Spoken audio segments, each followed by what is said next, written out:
guys. Just tell us about what it's like to be in a Grand Slam men's doubles final. Do you want to go? Yeah, no, it's super special. You know, it's something we probably weren't expecting. And then, you know, even with the draw we've had in this tournament has been pretty tough. So to be able to get through against all these quality opponents is making it even a little bit more sweeter. But yeah, unbelievable. Luckily, we get the day off tomorrow, so we can sort of, you know, let these wins sink in. Probably enjoy it, and then tomorrow get the focus back onto the doubles and onto the final. Questions, X. Congrats, guys. A massive result. I think last year we were talking about the fairy tale with Kyrgios and Kokkinakis, and you guys have stepped up 12 months later. Rinky, you can't wipe the smile off your face. Tell us how you're feeling right now. Yeah, I'm pumped. I mean, yeah, wouldn't have picked it at the start of the week.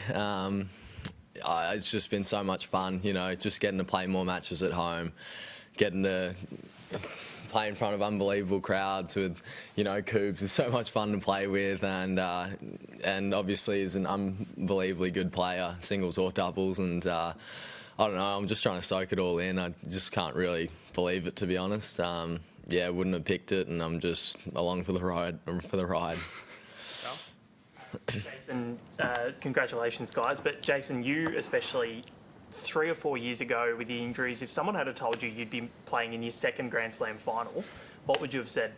Yeah, no, I don't know what I would have said. Even last year with the mixed doubles was big mixed guy. Yeah, I didn't know if it was honestly going to get any better than that.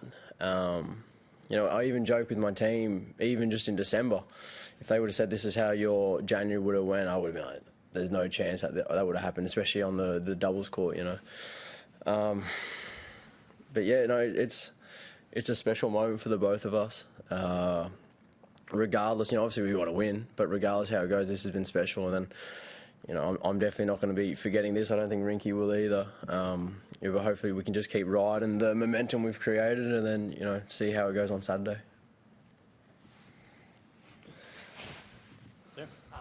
There was talk before of the nicknames. Now I've received a message, Team Kinky. Yeah. I honestly just think we don't have great names for a nickname. Honestly, like, yeah, like, or we have bad imagination. Probably both. Yeah. I don't know if we can run with that one. Yeah, who knows with the nicknames. On the point of nicknames, these are some that have come in. Fair Rinkum, Rinky Die, Hijikata. Is this nicknames to us or for Rinky? And then there was one on Twitter that said Kinky, and there is Kubler. Yeah, I don't know, take your pick. Yeah, honestly, I guess whatever everyone enjoys, we'll just take that, you know. There's probably not one that really stands out to us right now. Australia's got a great legacy of men's doubles throughout the decades. Now that you've made it this far, do you guys start to think about, you know, that you can become part of that history as well? I mean, I don't know. Obviously, Australia's a very good doubles nation, and that's something that's really ingrained into the history of kind of our tennis. And I guess both of us kind of grew up learning about the great doubles players of the past, and you know, it's pretty special trying to carry that on forward. But I guess, to be honest, we're both still singles players. We're probably the bottom pair on that list, I'd say.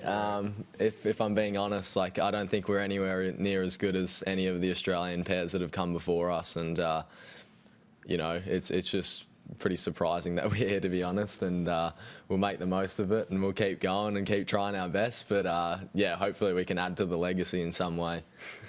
How did this pairing come about? Like, when did you actually decide you'd play together? And I guess, what do you think about the thoughts of you could actually win on Saturday and make the end of year tour championships? Yeah, I asked him about 6 months before Aussie Open, before anyone else could get him before me. Yeah, no, we were organised, you know, early-ish, yeah. But yeah, just the thought that we could maybe win it is pretty surreal, to be honest. I think it's, like I said before, it's good that we got a day off in between, just so we can probably enjoy this moment a little bit and then refocus when we hit tomorrow. So that's good. But also, I'm super pumped now for what the future holds. Our rankings go up a fair bit now, and we can actually play the other slams together. So it's great that what we're doing here, but now we can look to Roland Garros, to Wimbledon, to US Open, to even Aussie Open next year now. Like, there's a new team forming in a way. So that's probably what I'm more excited for.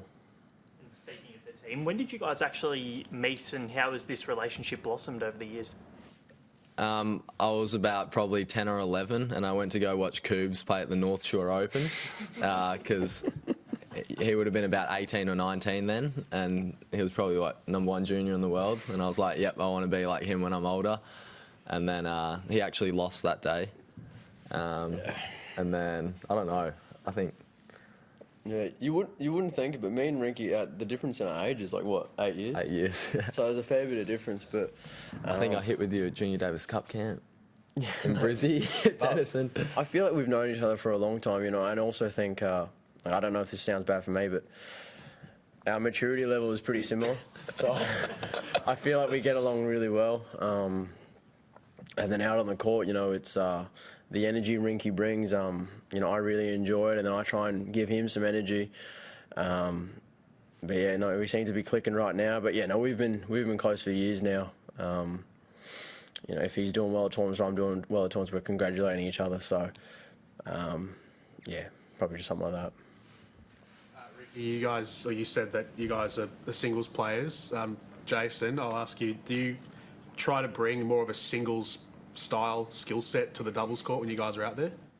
Yeah, I think for both of us, we don't want to get caught playing these great doubles players like the way they play doubles. We bring something different to, a different style of play to doubles. We're probably more, in a way, counter punches or sort of looking more dangerous on the returns than maybe the serve. And yeah, I think we just have to remember that when we play, if we can get in baseline rallies, or if we can, get in situations where we can show a bit of flair with our ground strokes, that's going to give an advantage to us. You're 21 years of age. A year ago, would you have thought that you'd play Rafa on Arthur Ashe, Steph on Rod Laver, now you're in a Grand Slam final? How are these experiences helping you in such an early age in tennis terms, I guess?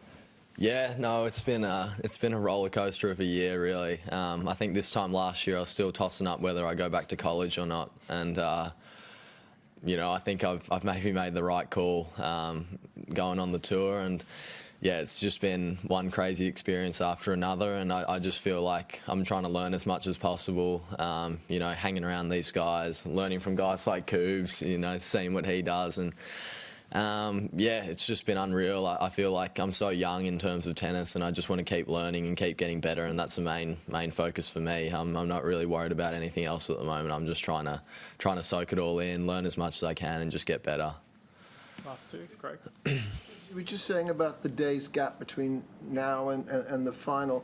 What will the two of you do, besides obviously having a hit up, a warm up, etc.? Because I would think that going from, let's say, quarterfinals to semis is quite different to go from semi-final to final.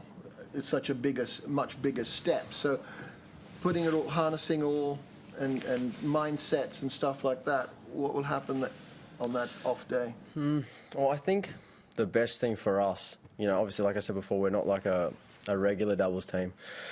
We played singles here, so I almost feel like having that day sort of gives us time to relax. I sort of feel like we've been playing every day with the singles, with the doubles, with the mixed doubles as well.